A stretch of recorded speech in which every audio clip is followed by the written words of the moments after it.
2014 में तो उन्होंने भरोसा दिलाया था कि आपके बच्चों को रोजगार देंगे। बदले में आपको आज क्या देते हैं? 2-2,5-1,000 रुपया महीना राशन देने की बात करते हैं। अब आप बताइए, 1,000 रुपए का राशन लेने के लिए आपने वोट डाला था। मैं युवा साथियों से भी पूछता हूं, भाई तुम बताओ, तुम अपनी मेहनत करके पढ़ लिख के किसी तरह निकल जाते हो तो रोजगार के लिए बात करते हो ना। किस लिए चाहिए तुम्हें रोजगार? किस लिए चाहिए रोजगार?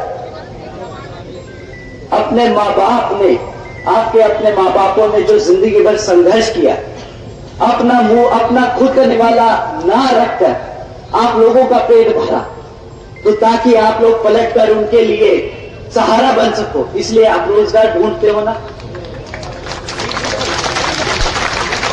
आप लोग अपने पैरों पर खड़े होकर अपने माँ बापों का सर फख्र से ऊपर कर समाज में घूमने के लिए आप रोज बाहर निकलते हो ताकि आपको रोजगार मिल जाए, आपकी नौकरी लग जाए, इसलिए तो आप मेहनत करते हो ना।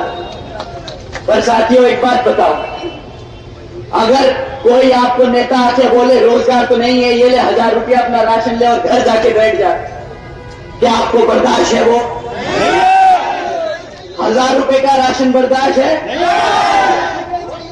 अब ये सुनिए, 1,000 रुपए का राशन देके एहसान जताने की बात करते हैं कि देखिए हमने आपको 1,000 रुपए का राशन दिया। मैं अपने युवा साथियों से, मैं अपने बड़े बुजुर्गों से अब इस बार दरख्वास्त करूंगा कि अगली बार ये आप लोगों के बीच में आएंगे ना, तो ये जो आपको राशन का थैला थमाते हैं, वही खाली थैला इनके मुंह पे मार के इनसे सवाल करना, मैंने तुम्हें 1,000 रुपए के राशन के लिए वोट नहीं डाला था, मैंने तुम्हें अपने पैरों पर खड़ा होकर नौकरी करके अपने माँ बाप का सर फख्र से ऊपर उठाने के लिए वोट डाला था।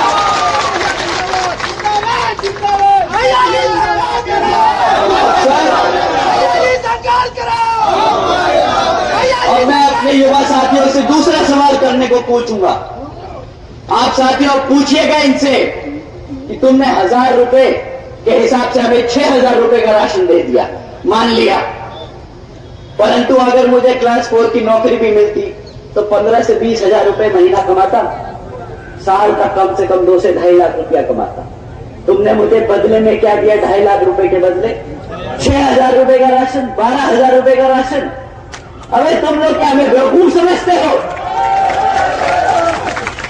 मेरा समाज अब उठ रहा है, बाबा साहब का समाज अब ये बर्दाश्त नहीं करेगा।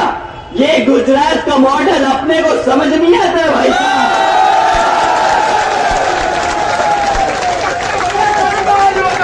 12,000 के बदले 2.5 लाख का चूना तुम गुजरात में लगाना, ये यूपी की जनता अपना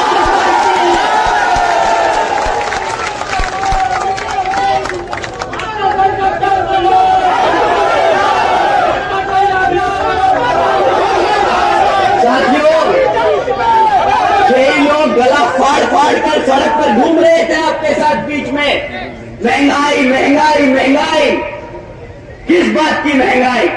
तब इन्होंने गला फाड़ के बोला था 50 रुपए का पेट्रोल बहुत महंगा है, हमारा गरीब आदमी कैसे पेट्रोल इस्तेमाल करेगा? गैस सिलेंडर 400 रुपया का है, कैसे इस्तेमाल करेगा? कैसे रोटी पकाएगा? आज इनसे कोई पेट्रोल और गैस सिलेंडर पे बात कर पाता? आप ही बता दो, पेट्रोल का दाम 2014 में क्या था? 65 रुपए, 50, 60, 65, बस। आज क्या दाम है? 100 रुपए से पार है ना पेट्रोल। ये पेट्रोल पता है क्यों नहीं बात करते? ये पेट्रोल की बात पता है क्यों नहीं करते? क्योंकि वही पेट्रोल फूंक के आपके बीच में आना पड़ता है इनको। तो अगर आपने सवाल कर लिया तो इनका हिसाब किताब भी खुल जाएगा। गैस की बात नहीं करते अब ये आपसे, अब तो बोलते हैं फ्री राशन ही ले लो, गैस सिलेंडर की क्या जरूरत? साथियों, अब इन्हें 1100 रुपए का गैस सिलेंडर महंगा नहीं लग रहा है। ये जो बेवकूफ बनाने वाला काम करते हैं ना, ये जो सफेद व्हाइट वॉशिंग का काम करते हैं, ये लो फ्री में राशन, ये लो डिजिटल इंडिया, ये लो मेक इन इंडिया। भाई साहब हमें बताओ हमारा रोजगार कहाँ है? हमें कुछ नहीं चाहिए, हम अपने पैरों पर खुद खड़े हो सकते हैं, हम मेहनत करना जानते हैं, हमें मुफ्त में राशन की जरूरत नहीं है। ये एहसान भी जताते हैं, ये पेट्रोल फूंक के आपके बीच में आएंगे, फिर एहसान जताएंगे कि देखिए हमारे प्रधानमंत्री जी ने 100 रुपए के पेट्रोल को अब 99 रुपए कर दिया है। ये नहीं बताएंगे 60 रुपए का पेट्रोल 100 रुपए कर दिया था। साथियों, ये रही बात रोजगार, शिक्षा और महंगाई की। अब बात करते हैं सुरक्षा की। हमारे युवा साथी तो लड़ सकते, पर हमारे बूढ़े माँ बापों की सुरक्षा के लिए हमने किसको वोट डाला? हम अपनी सरकार पे ही भरोसा कर सकते हैं कि वो हमारे माँ बापों की, हमारे बड़ों की सुरक्षा करेंगे। परंतु यहाँ के मुख्यमंत्री जी बड़े गर्व से चुपचाप ऑर्डर पास करते हैं रात को 8 बजे कि भाई कल से लड़कियां शाम को 8 बजे के बाद प्राइवेट इंस्टीट्यूट्स में ट्यूशन बाहर नहीं ले सकती। क्यों? क्योंकि बेचारे हमारे मुख्यमंत्री जी इसकी गारंटी नहीं ले सकती कि भाई हमारी बेटियों को सुरक्षा दे सके, परंतु चौड़ के बहुत अच्छे से घर से घूम के बोलते हैं कि आज उत्तर प्रदेश में बच्चा बच्चा सुरक्षित है। अरे भैया भूखा मार दिया, सुरक्षित बचा कहां से वो? दूसरी चीज जिस पे वो बहुत गर्व करते हैं कि हमारी सरकार बुलडोजर की सरकार है। भाई कौन सी बुलडोजर की सरकार है आपकी? हमारे गरीबों की छत उखाड़ने की काम किया आपके बुलडोजरों ने। तो इस बात पे कोई गर्व करता है क्या? कोई मूर्खी नेता आके मंच पे बोलेगा मैंने तेरा घर उजाड़ दिया, मैं हूं बुलडोजर की सरकार? बताइए, ये कोई गर्व होने की बात है क्या? साथियों, इनको याद दिलाने का समय आ गया है कि बुलडोजर अपने अवाम की जनता पे, अपनी जनता के घर उजाड़ने के लिए नहीं, गुंडे माफियाओं के वैध धंधों पर तोड़ने के लिए इस्तेमाल किए जाते हैं, जैसे बहन कुमारी मायावती जी ने किया था अपने शासनकाल में। साथियों, उसके बाद ये समय समय पर योजनाएं निकालते रहते हैं आपको ध्यान भटकाने के लिए। कभी फलाना योजना, कभी ढिमकाना योजना, और जब ये योजनाओं के नाम थक जाते निकालते निकालते तो उस पर 2.0 निकाल देते हैं, जैसे बड़े मियाँ छोटे मियाँ 2.0 है। इन्होंने तो सारा रोजगार को, योजनाओं को मूवी के टाइटल बना रखा है।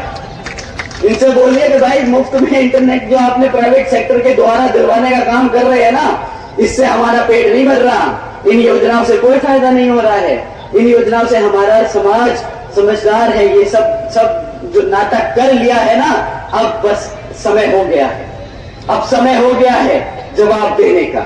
बहुत कर ली, बहुत नाटकबाजी। अब हमें जरा बता दीजिए कि ये जो अग्निवीर योजना के तहत तुमने हमारे युवाओं के साथ बेइज्जती करने का, मजाक करने का काम किया है, तो उसका जवाब कहां है? 4 साल का रोजगार, 4 साल के रोजगार के लिए आपको 10 साल तक सत्ता में रखा क्या? बताइए साथियों। 2 करोड़ सालाना नौकरी देने का वादा किया था, दिया क्या 2 करोड़ नौकरी? साथियों, ये इनसे बड़ा देशद्रोही कोई नहीं। समझने की कोशिश कीजिएगा, इनसे बड़ा देशद्रोही नहीं। ये आपके बच्चों को पढ़ने नहीं देंगे। जब पढ़ेगा नहीं बच्चा तो कभी अपने इतिहास के बारे में नहीं जान पाएगा। जब इतिहास नहीं पता होगा तो जो सामने वाला आज बता रहा है वही मानेगा। आपको पढ़ने तो देगा नहीं, जब पढ़ोगे नहीं तो अपना इतिहास नहीं जानोगे, ना अपना रोजगार कभी ले पाओगे। ये क्या करेंगे? फिर से गुलाम बनाएंगे आपको। रिजर्वेशन खत्म करने का नया तरीका ढूंढा है इन्होंने। जब नौकरियां नहीं होगी तो रिजर्वेशन कहां से देंगे? देना ही नहीं पड़ेगा। ये दीमक की तरह काम कर रहे हैं हमारे समाज को खत्म करने के लिए। साथियों, ये बड़े बड़े पोस्टर से चमकने की जरूरत नहीं है, हकीकत जमीन पे समझने की जरूरत है। साथियों, इनके बारे में अगर मैं और बोलता जाऊंगा तो लगता है अगला लोकसभा चुनाव आ जाएगा, पर इनकी विफलताएं नहीं खत्म होंगी। पर मैं दूसरी पार्टियों के बारे में भी आपको बताना चाहूंगा, दो तीन मुद्दे, बस ज्यादा नहीं, क्योंकि आप यहां बहन जी के बारे में सुनने आए हैं, इनके विफलताओं के बारे में नहीं।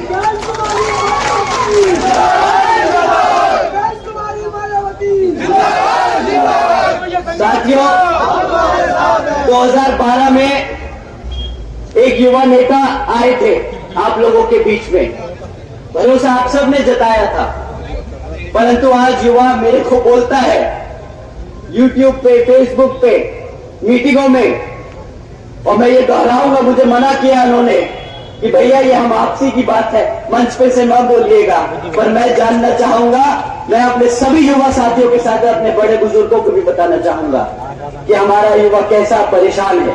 साथियों, ये लोग वैसे गद्दार हैं, अभी आप लोगों के सामने ये सबूत रखता हूं। हमारे मुसलमान भाई बहन यहां मौजूद हैं, पिछली बारी उन्होंने भी भरोसा किया था इन पर, और एक तरफा वोट डाला था, भरोसा करके वोट डाला था। पर आज जब हमारे मुसलमान समाज के ऊपर अत्याचार होता है तो इनके मुंह से एक चू नहीं निकलती है। बता दीजिए मेरे भाइयों बहनों कि क्या निकले इन्होंने एक बार भी क्या अपने समाज के लिए कुछ मुंह खोला क्या? परंतु साथियों, जब रिजर्वेशन इन प्रमोशन का बिल संसद में प्रेजेंट होता है, तब इनका हाथ और मुंह सबसे तेज आगे चलता है, सबसे आगे बढ़कर ये बिल फाड़ने का काम करते हैं। साथियों, ऐसी पार्टियों को अपने बीच में घुसने मत देना। बहुत हो गया इनका भाषणबाजी, बहुत हो गया मौका, अब रिजल्ट चाहिए। भैया 5 साल के रिकॉर्ड से साथ हमसे बात करिए कि पिछले 5 साल में अपने शासनकाल में तुमने करा क्या हमारे लिए। साथियों, इसी क्रम में कांग्रेस पार्टी भी आपके बीच में आएगी कि आ चुकी है, कि आगे चली जाएगी, उनका विचारों का पता नहीं। मणिपुर से निकले थे, कन्याकुमारी जा रहे हैं, किसके साथ किसके लिए पता ही नहीं। आजकल बोलते हैं भारत जोड़ो भारत जोड़ो। 60 साल दिया इस जनता ने इन्हें, 60 साल तक सत्ता में रखा, तब तो तुम लोगों ने भारत नहीं जोड़ पाए। आज जब तुम्हारी हालत इतनी खस्ता हो चुकी है तो तुम सड़क पर घूमकर भारत जोड़ो की बात करते हो। मेरा समाज भारत जोड़ो की बात नहीं करता। हमारा समाज रोजगार की बात करेगा, हमारा समाज आज की बात करेगा। बहुत हो गया, 60 साल बहुत लंबा समय होता है। अगर 60 साल में तुम ना काम कर पाए तो आज आगे भी 5 साल में नहीं कर पाओगे। हमारे बड़े बुजुर्ग बहुत अच्छे से बता के गए हैं कि बेटा, एक बार गलती हो दूसरा मौका दे दो, 2 बार गलती हो तीसरा मौका दे दो, पर अगर तीसरी बार भी गलती करे तो वो गलती नहीं बेटा, धोखा है, धोखा। अब इनसे धोखा मत खाना। साथियों, अब बहन जी की बात करते हैं। हमारी आदरणीय बहन कुमारी मायावती जी ने जो काम किए हैं, मैं चाहूंगा हमारे युवा साथी ध्यान से सुने।